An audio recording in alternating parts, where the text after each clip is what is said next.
Hi guys, welcome back once again. Advice for today's is huwag kang mangangalunya.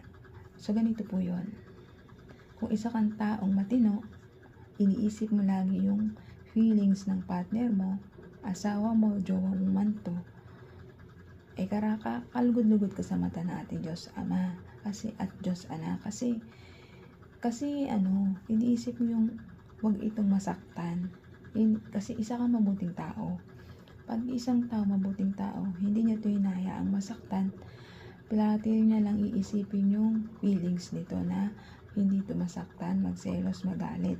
Kasi kapag once na magalit yung isang tao na mahal mo, o magselos to, ay tsak na tsak, pagmumulan nyo ng away at gulo.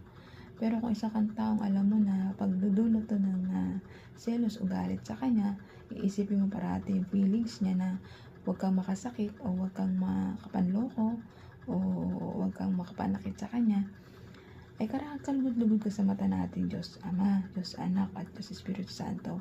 Kasi ginagampanan namin pagiging mabuting tao.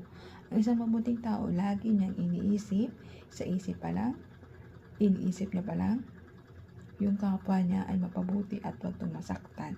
Isa kang kalugod-lugod sa mata ng ating Diyos Ama, Diyos Anak at Diyos Espiritu Santo kasi ginagampanan mo yung pagiging mabuting tao mo na hindi ka nananakit ng kapwa-tao mo. Ang taong mahilig manakit, manloko, mandaya, magtraidor sa partner niya, magsinungaling, lahat ng mga kagaguhang ginagawa sa partner niya ng patalikod na hindi alam, kasalanan po yan sa mata ng Diyos Ama. Lalong-lalo na hindi ito nagbabago.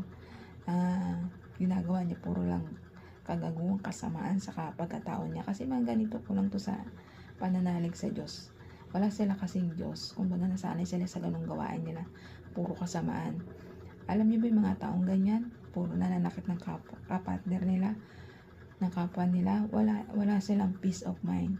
Savage yun na malungkot, na paiba-iba ng jowa o asawa. Sila talaga yung savage na walang kakontentuhan sa isa. Pero ang isang tao marunong makontento sa isa, ay tsak na tsak yung kaligtasan niya at tsak na tsak yung peace of mind niya. Kasi nagmamahal siya ng isa. Pero ang taong nagmamahal ng madami, ay huwag ka na pong umasang may peace of mind sa pag-isipan mo at sa puso mo. Wala po. Lalong-lalo na hindi ka nagbabago at nagsisisi sa mga ginagawa mo sa partner mo. Lalong-lalo kang makakarma.